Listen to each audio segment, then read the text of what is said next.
शुक्लाम्बरधरम् विष्णुम् शशिवर्णम् चतुर्भुजम् प्रसन्नवदनम् ध्यायेत् सर्वविघ्नोपशान्तये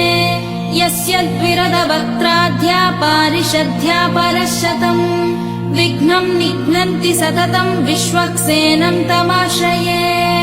व्यासम् वसिष्ठनप्तारम् शक्ते पौत्रमकल्मषम् पराशरात्मजम् वन्दे शुकतातम् तपोनिधिम् व्यासाय विष्णुरूपाय व्यासरूपाय विष्णवे नमो वै ब्रह्मनिधये वासिष्ठाय नमो नमः अविकाराय शुद्धाय नित्याय परमात्मने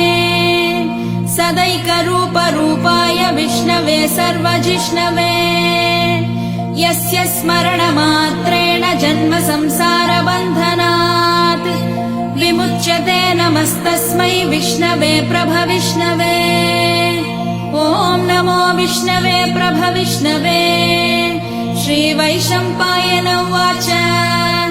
श्रुत्वा धर्मानशेषेण पावनानि च सर्वशः युधिष्ठिरः शान्तनवम् पुनरेवाभ्यभाषत युधिष्ठिर उवाच किमेकम् दैवतम् लोके किम् वाप्येकम् परायणम्